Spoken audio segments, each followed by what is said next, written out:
Om Namo Narayanaya. I bow to the Supreme Essence in all of you. It is my honor to share this dais with the respected dignitaries here. And I'm also grateful to Swami Tirtha Foundation, which has done such tremendous work to bring all of us together and also to be able to get together in the spirit of the great teachings of this great sage. I'm also grateful to our Yogacharya Raghavendra Shanai. If not for him, I don't think I would have come all the way here. It's hard to refuse him whenever he makes a request.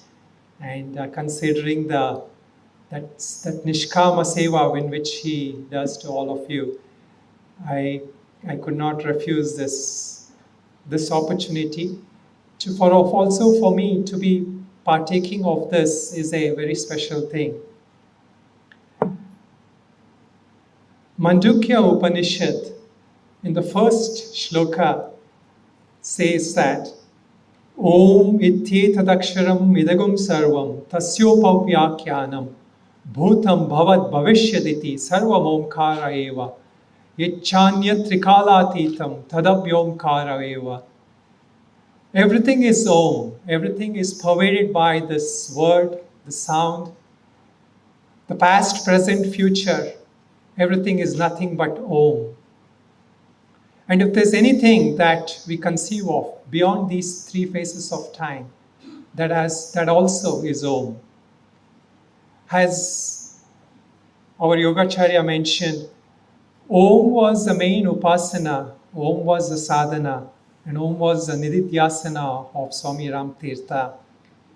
He had that one vision of Om as that supreme reality. And if for him, the world has this one reality, the one non-dual reality, is what all of us are trying to strive to have this vision. To be able to speak of Swami Tirtha, to be able to even conceive of, even understanding his teaching is a Herculean task. Yet, there are a few common things which I share with him, which gives me a little bit confidence to speak about him. Like him, I belong to the Darshanami Sannyasa Parampara. And just like him, who went to Himalayas and came upon Kailash Ashram, which at that time was the only ashram really in Rishikesh area, which taught Vedanta teachings. That spirit of teaching even in Kailash Ashram has produced great acharyas today, such as Tapon Maharaj, Swami Shivananda, and even Swami Vivekananda had an opportunity to spend some time there and have one of the later president of Ramakrishna Mission, Swami Abhedananda, study there as well.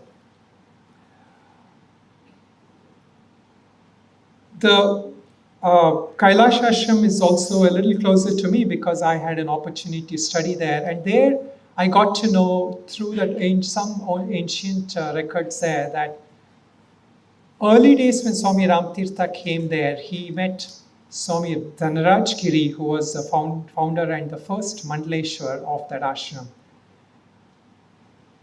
He had a lot of questions on Vedanta and he inquired about it, and he also spent some time studying about it. And it was through the advice of Swami Dhanaraj Giri that he went up to the higher up Himalayas where he did his contemplation. As all of us know that for sadhakas there is preparation through different sadhanas, through one comes to the study of Vedanta or the interest in Vedanta. And then there is another kind of meditation, another kind of sadhana after doing Shravana. And this is not common these days because many of us think that just studying a little bit what is available online or available through some resources is adequate. to be really able to understand and realize the truth of the teachings in our Shastras, we have to contemplate on that. And that is what Swami Tirtha did.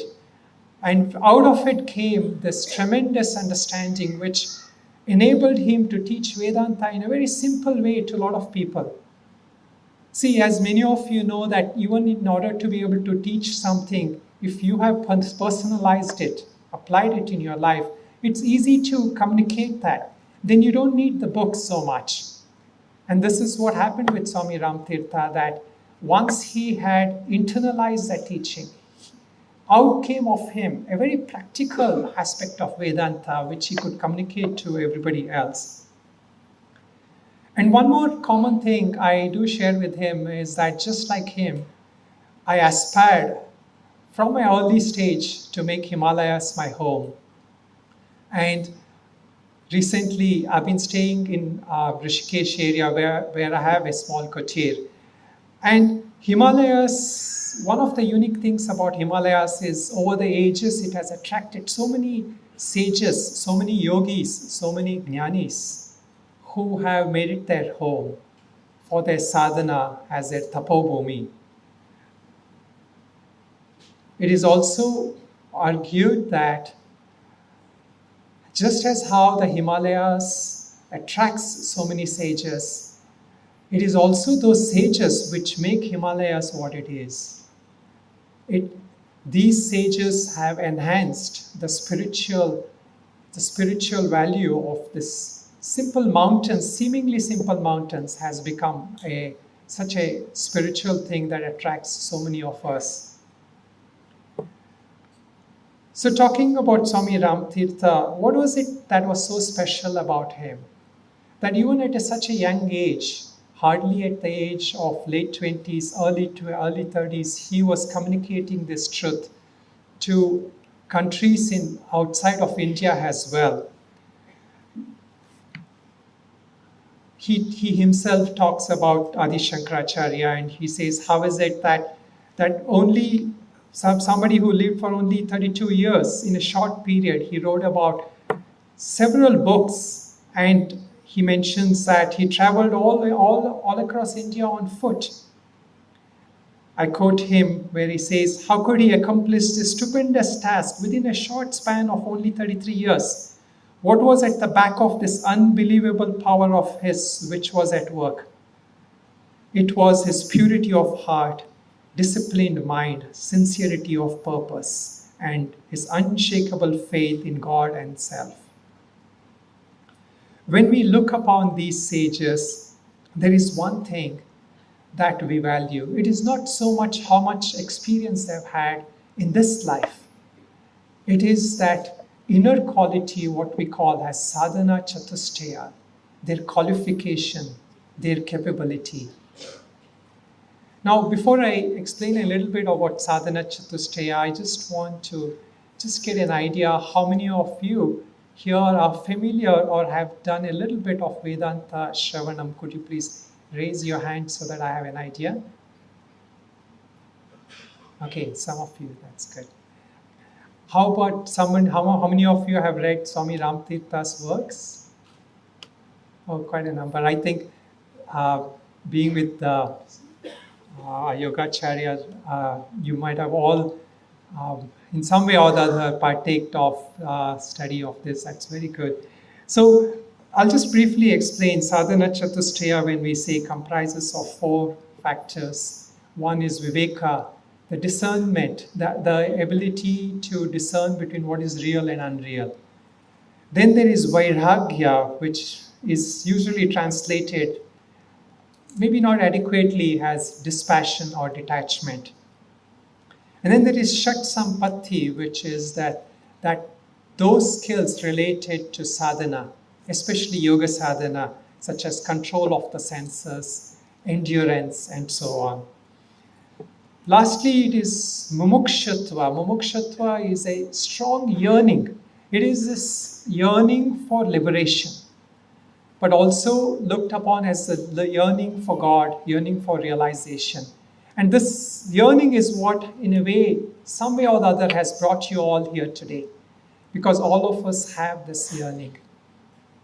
So before coming here, when I was asked to speak about the topic, and I thought about what is really unique about Swami Ram Tirtha compared to all the sages.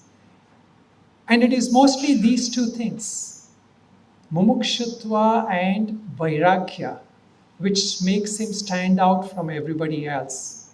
Although many sages, all of them, had some degrees of this, but when we look at the life of Swami Ram Tirtha, that itself is a teaching to us to understand how we cultivate vairagya and how we cultivate mumukshutva.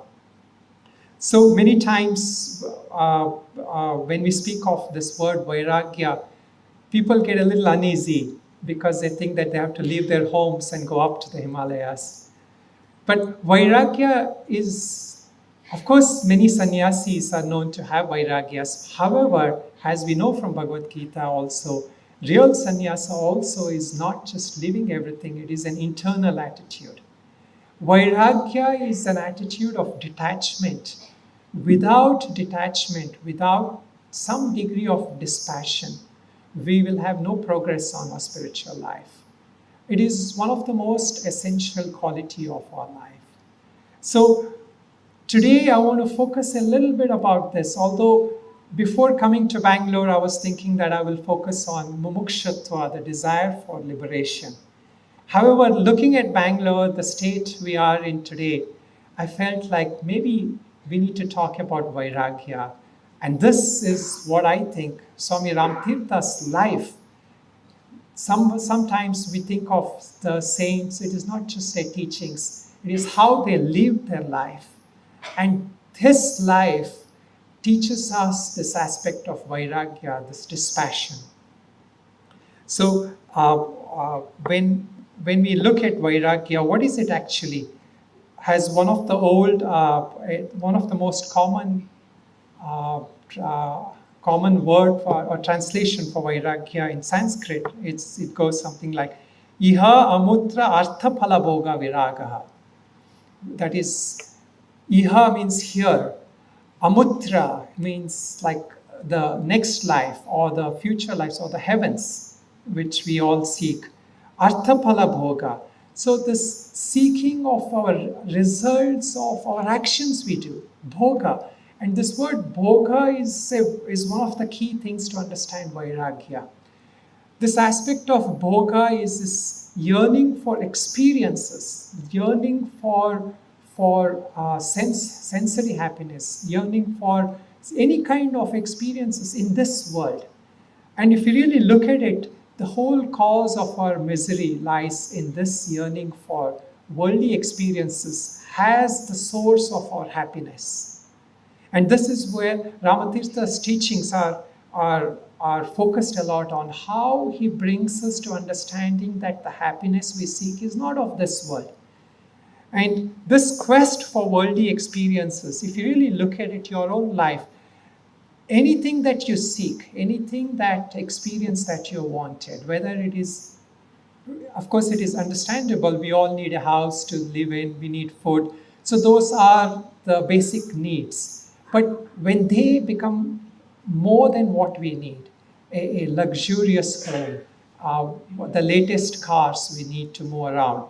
And once you have these things as well, we seek to see other countries, other places. And this is the quest that takes us to different places, different experiences in the world. And then we continue on. We want to achieve great things in life, knowing very well that we don't take any of them with us after this life.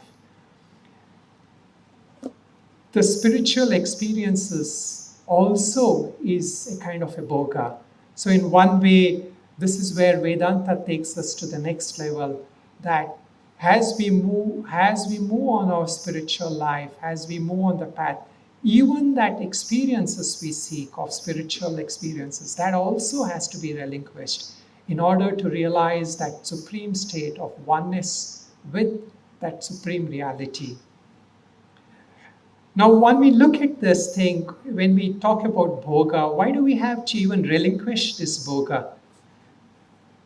One of the one of the shlokas in Bhagavad Gita says, Nacha bhavayata shantir ashantasya kutas shukam.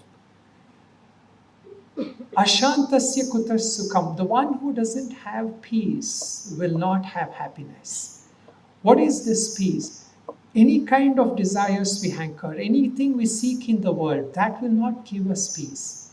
In fact, desires itself, whether you fulfill your desires or you don't fulfill your desires, they will lead you to the state of agitation. Fulfillment of desires will lead to greed. Unfulfillment of desires will lead us to frustration. Kamat krodho vijayate. From that desires, unfulfilled desires, rises anger. There is a small story I heard of Swami Tirtha, and this is when he wanted to travel from one place to go up, higher up in the mountains, to a Tirtha place. And there was somebody who was accompanying him, a follower of his, or a student who was accompanying him. So that person thought that we have to go to this place, maybe I should carry some money with me. So he brought along some money with him. So they started walking up, as it is the custom, most times they go on Padayatra. So they started walking up. So this somewhere midway through, this student of his said, Swamiji, I don't think we will reach this place by night time. Let us take some transport, some vehicle or something. So at that point, he told Swami Tirtha, I brought along some money with me. So when Swami Tirtha heard that, he told him, you first go and put that money in Ganga, or else you cannot come along with me. So, I think, those days, of course, there was no rules that what you can and cannot put in Ganga. These days, you cannot put those kind of things. But however, that person did throw that money in Ganga. And once he came back, then they started walking, and they had gone a little further, somebody on their vehicle from ashram, a vehicle was going up to that same destination. They stopped by and they told that both of them, please, would you like to come along with us?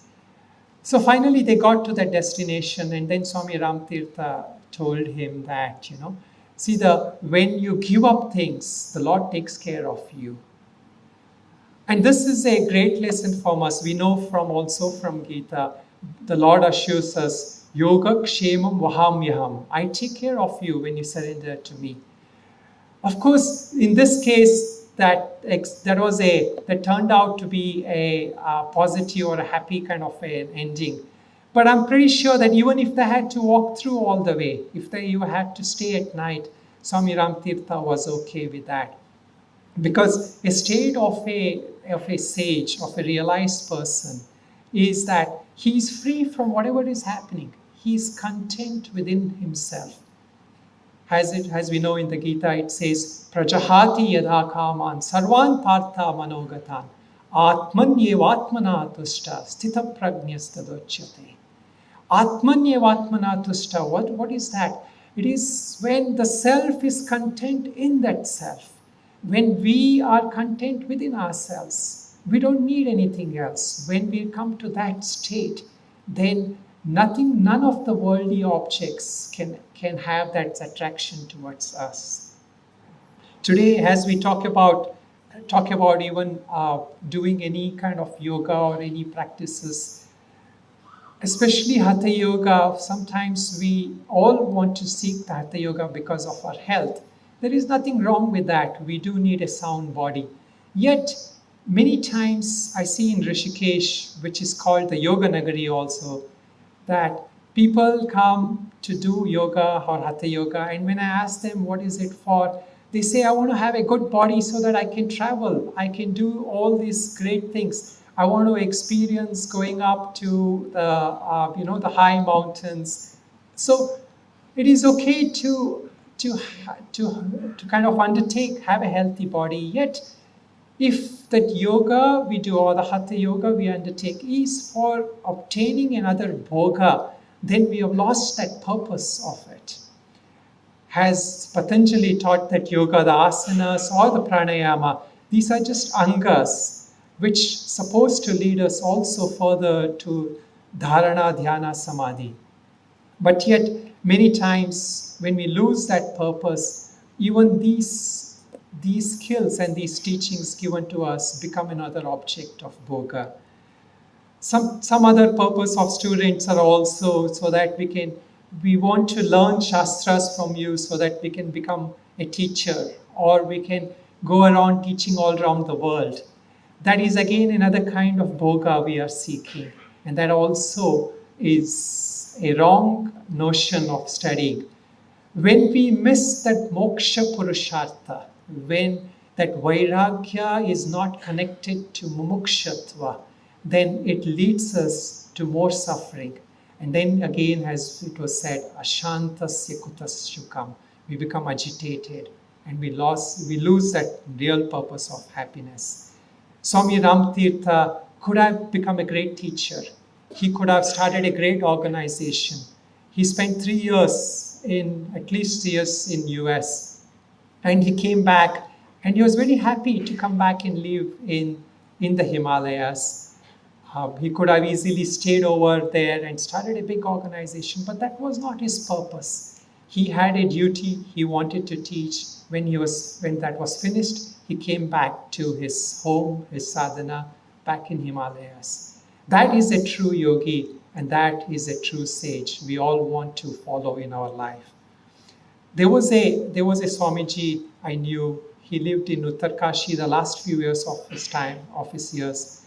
He was from Karnataka, and he got inspired and he took sannyasa with Swami Shivananda. Many years back, he was a disciple of Swami Shivananda.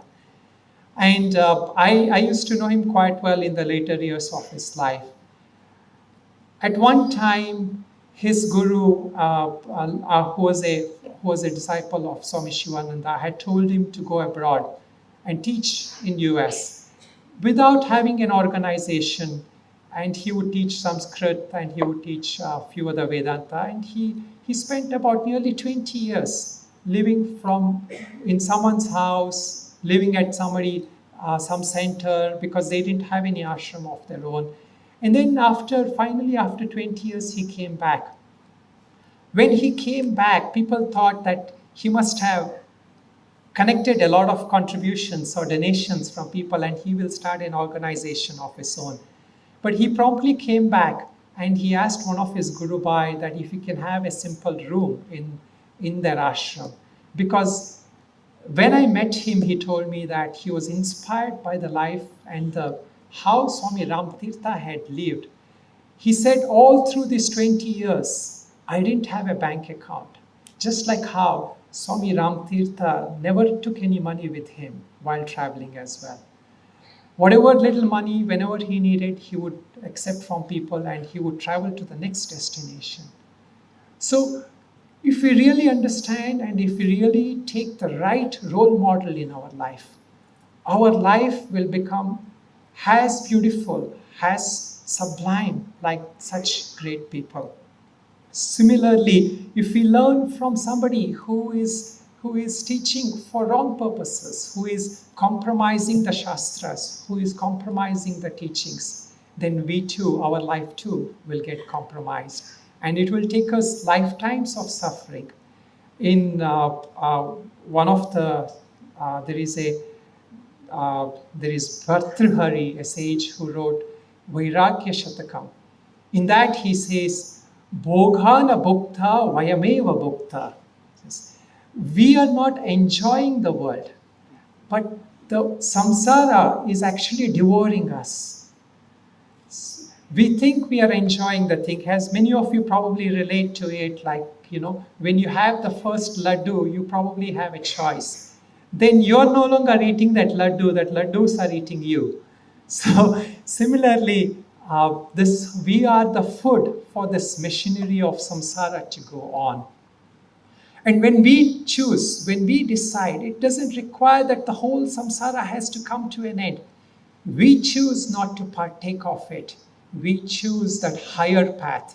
And then that samsara ends for us. And this is what is called as in Vedanta as the Drishti Srishtivada, which is what I feel Swami Ram Tirtha also believed in, when he would, which is captured in one of the shlokas of Kaivalya Upanishad, which is Mayeva Sakalam Jatam, Mai Sarvam Pratishtitam, Mai Sarvam Layam Yati, Tad Brahma Dvayamasviham. In me, this whole world arises. In me, it sustains, and in me, it dissolves. So in conclusion, I like to just summarize and say, how do we develop, how do we free ourselves from this bhoga, especially when we live in cities which, in other words, are nothing but bhoga nagaris, where we have instant gratification. Whenever we want, we can order something online, we can get whatever we want. So in such cases, we have to first turn to seeking what is called as sattvika sukha. That sukha we get through sadhana, that sukha we get through bhakti, and that sukha which we get through shravana, manana, nididhyasana. Another way to practice that is also, whenever we come to this situation in our life, we should ask ourselves, just as how Maitreya asked her husband when he was renouncing, and he told her, I will give you half of everything I own is yours. She asked him, will all this make me immortal? Yena ham na amritosyam, kim aham tena kuryam. What can I do with that which will not make me immortal? So we should ask ourselves that which we are going to enjoy today, will this be permanent? Will this give us that lasting happiness? Another way also to practice this freedom from this constant urge for worldly happiness is to contemplate on the deeper reality, contemplate on the truth of this teaching. In closing, I like to just read out a short passage from Swami Ram Tirtha. He says that only that man is free who can exercise control over his mind and sense desires. It is only the divine knowledge which can grant real freedom or salvation. In order to achieve this freedom or mukti, I am prepared to sacrifice all my possessions of the two worlds. I invoke the blessings of the Lord, of all the rishis of our parampara, and of Swami Ram Tirtha. Om Sarvesham Swastir Bhavatu, Sarvesham Shantir Bhavatu, Sarvesham Purnam Bhavatu, Sarvesham Mangalam Bhavatu. Om Shri Ramatirthaya Namaha.